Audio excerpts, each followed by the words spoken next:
வடக்கு கிழக்கில் இறுதி யுத்தத்தின் போது யுத்த குற்றவாளிகளாக அடையாளம் காணப்பட்டவர்கள் தண்டிக்கப்பட வேண்டும் என இபிடிபியின் ஊடக செயலாளர் பன்னீர்செல்வம் ஸ்ரீகாந்த் வலியுறுத்தியுள்ளார். வடக்கு கிழக்கில் இறுதி யுத்தத்தில் இடம்பெற்ற யுத்த குற்றங்கள் காரணமாக மக்கள் உயிரிழந்தமை விசாரணைகள் மூலம் வெளிப்படுத்தப்பட்ட நிலையில் நீதி விசாரணைகள் முன்னெடுக்கப்பட்டு குற்றவாளிகள் தண்டிக்கப்பட வேண்டும் என அவர் கூறியுள்ளார். யாழ்ப்பாணம் மத்திய கலாசார நிலையம் தொடர்பான அண்மைய அமைச்சரவை தீர்மானம் தமிழ் மக்களின் அபிலாஷைகளை ஆத்மார்த்தமாக புரிந்து கொண்டவர்கள் தமிழ் மக்களின் பிரதிநிதிகளாக அதிகாரத்தில் இருக்க வேண்டியதன் அவசியத்தை வெளிப்படுத்துவதாகவும் அவர் கூறினார். யாழ் ஊடக அமையத்தில் இடம்பெற்ற ஊடக சந்திப்பிலேயே அவர் இவ்வாறு குறிப்பிட்டுள்ளார். இந்த நாட்டிலே இடம்பெற்ற யுத்தம் காரணமாக உயிரிழந்த மக்களை நினைவு கூறும் வகையில் முன்னெடுக்கப்படுகின்ற நிகழ்வுகளில் பங்கேற்று அவ்வாறு பாதிக்கப்பட்ட மக்களுக்கு அஞ்சலிகளை செலுத்த வேண்டும் என்பது எங்களுடைய செயலாளர் நாயகத்தினால் அனைத்து உள்ளூராட்சி மன்ற உறுப்பினர்களுக்கும் ஆலோசனையாக வழங்கப்பட்டிருக்கின்றது. அதேபோன்று இந்த நாட்டிலே இடம்பெற்ற யுத்தம் காரணமாக உயிரிழந்த அனைவரும் நினைவு கூறப்பட வேண்டியவர்கள். அதற்கான ஒரு பொது நினைவு நாள் ஒன்று நிர்ணயிக்கப்பட்டு அந்த நாளிலே அனைவருக்குமான நினைவு நிகழ்வுகள் நடத்தப்பட வேண்டும் என்பதை ஒரு தனிநபர் பிரேரணையாக நாடாளுமன்றத்திலே கொண்டு வந்தவர் எங்களுடைய செயலாளர் நாயகம். இவ்வாறான சூழலிலே தான் 2009ஆம் ஆண்டு இறுதி யுத்த காலத்திலே பல்லாயிரக்கணக்கான நமது மக்கள் முள்ளிவாய்க்கால் பகுதியிலே உயிரிழந்திருக்கின்றார்கள். அவ்வாறு உயிரிழந்த அனைவரும் நினைவு கூறப்பட வேண்டியவர்கள். உறவுகளை இழந்த உறவுகள் தங்களுடைய உறவுகளை எண்ணி நினைவுகள் மேற்கொள்ளப்படுவது அவர்களுடைய உரிமை. அதே வேளையிலே இறுதி யுத்தத்தின் போது யுத்த குற்ற மீறல்கள் நடைபெற்றிருக்கின்றன. அந்த யுத்த குற்ற மீறல்கள் காரணமாகவே பல்லாயிரக்கணக்கான எமது மக்கள் உயிரிழந்திருக்கின்றார்கள் என்பதை பல்வேறு சர்வதேச விசாரணை அறிக்கைகளும் வெளிப்படுத்தி இருக்கின்றன. அந்த பகுதியிலிருந்து சிக்கி தப்பி வந்த எங்களுடைய மக்களும் அவ்வாறான யுத்த குற்ற மீறல்கள் சம்பந்தப்பட்ட தரப்புகளால் முன்னெடுக்கப்பட்டிருக்கின்றன என்ற உண்மையை வெளிப்படுத்துகின்றார்கள். ஆக எங்களை பொறுத்தவரையிலே யுத்த குற்ற விசாரணைகள் முன்னெடுக்கப்பட வேண்டும். அந்த யுத்த குற்றத்திலே ஈடுபட்ட தரப்புகள் அனைத்தும் விசாரணைக்குட்படுத்தப்பட வேண்டும். குற்றவாளிகள் நீதிமன்றத்திலே ஏற்றப்பட வேண்டும். மக்களுக்கு நீதி வழங்கப்பட வேண்டும் என்பதிலும் நாங்கள் உறுதியாக இருக்கின்றோம். ஆனால் தற்போதைய சூழலிலே அந்த நிலைப்பாடுகளை வைத்து அரசியல் செய்ய விரும்புகின்றவர்கள், இவ்வாறான சூழலிலே எங்களுடைய மக்களுக்கு ஒரு கௌரவமான அரசியல் தீர்வை நோக்கி முன்னெடுக்கின்ற செயற்பாடுகளுக்கு குந்தகத்தை ஏற்படுத்தும் வகையில், அதற்கு தடையாக இருக்கும் வகையில் சொல்லாடல்களை பயன்படுத்தி கருத்துக்களை வெளிப்படுத்தி அரசியல் நோக்கங்களுக்காக முன்னெடுக்கப்படுகின்ற நினைவேந்தல் நிகழ்வுகளுக்கு எங்களுடைய மக்களுடைய அரசியல் அபிலாஷைகளை நிறைவேற்றுவதற்கு தேவையான தேசிய நல்லிணக்கத்தை வலுப்படுத்துவதற்கு இடையூறை ஏற்படுத்தக்கூடிய சொல்லாடல்களை அரசியல் நோக்கங்களுக்காக பயன்படுத்தி முன்னிலைப்படுத்தி முன்னெடுக்கப்படுகின்ற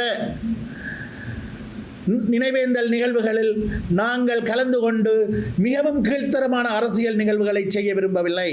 அவ்வாறான அரசியலில் ஈடுபட வேண்டிய எந்த விதமான தேவையும் ஈழமக்கள் ஜனநாயக கட்சிக்கு இருந்ததில்லை.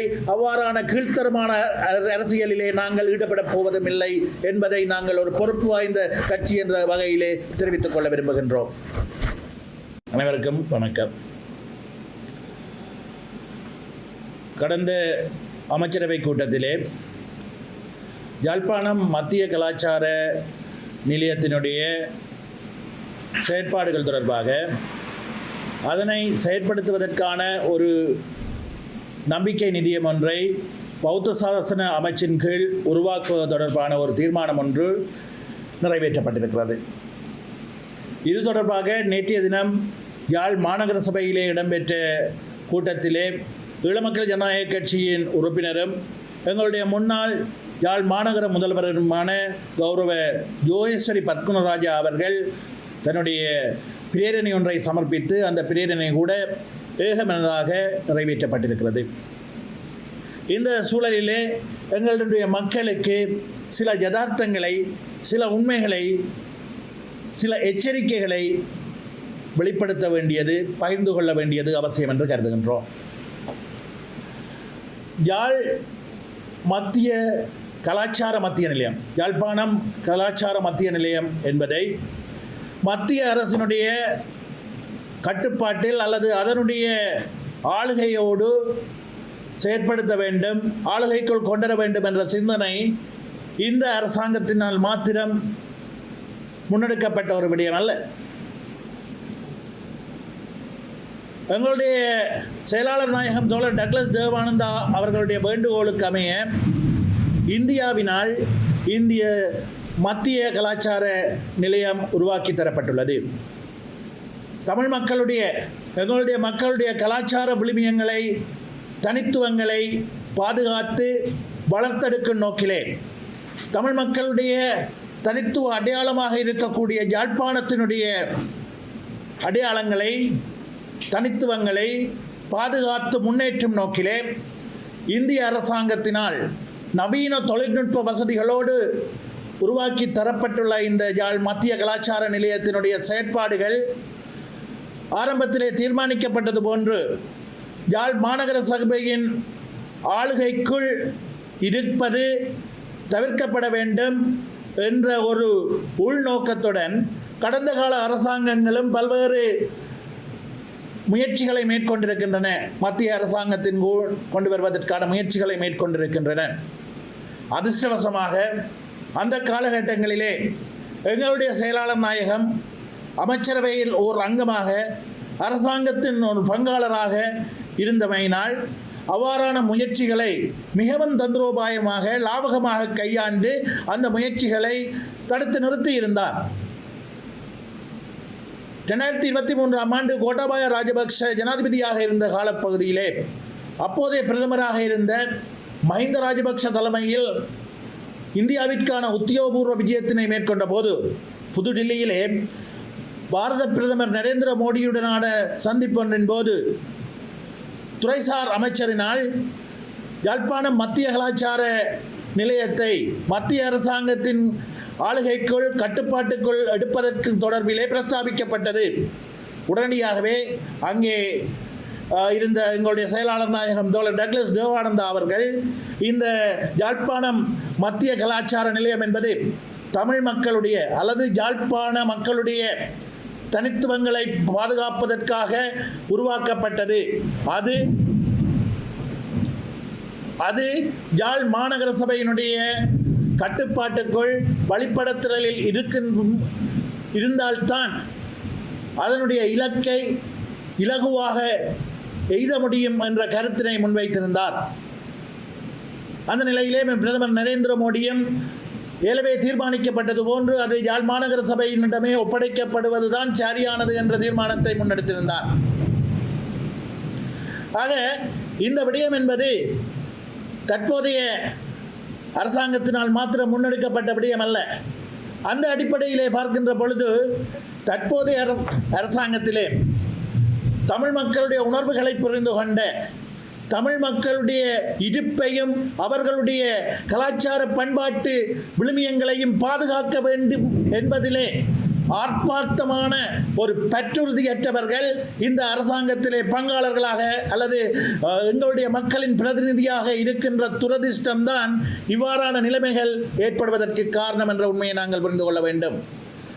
இந்த அரசாங்கத்திலே இந்த பிரதேசத்தினுடைய பிரதிநிதிகளாக சொல்லிக் கொள்கின்றவர்கள் தங்களுடைய கட்சிகளை பலப்படுத்துவதற்கும், தங்களுடைய கட்சி தீர்மானங்களை, தங்களுடைய கட்சியினுடைய தேசிய ரீதியான செயற்திட்டங்களை முன்கொண்டு செல்வதற்கும் ஒரு தூதுவர்களாக, பிரதிநிதிகளாக செயற்படுகின்றார்களே தவிர எங்களுடைய மக்களுடைய அபிலாஷைகளை பூர்த்தி செய்யக்கூடியவர்களாக, எங்களுடைய மக்களுடைய உணர்வுகளை புரிந்து கொண்டவர்களாக இல்லை என்பதன் வெளிப்பாடுதான் இந்த விடயம். ஆக எங்களுடைய மக்கள் ஒரு விடயத்தை புரிந்து கொள்ள வேண்டும். இந்திய நாட்டிலே ஆட்சியை அதிகாரத்து வருகின்றவர்கள் யாராக இருந்தாலும் அந்த ஆட்சி அதிகாரத்துக்கு வருகின்றவர்கள் எல்லோருமே ஒரே குட்டையில் ஊறிய மட்டைகள் தான். ஆனால் எங்களுடைய பிரதேசத்திலிருந்து செல்கின்றவர்கள், எங்களுடைய மக்களின் பிரதிநிதிகளாக தங்களை பிரதிநிதித்துவப்படுத்திக் கொள்கின்றவர்கள், எங்களுடைய உணர்வுகளை பிரதிபலிப்பவர்களாக, எங்களுடைய மக்களுடைய இருப்பையும் எதிர்காலத்தையும் ஆத்மார்த்தமாக சிந்திப்பவர்களாக இருக்க வேண்டும்.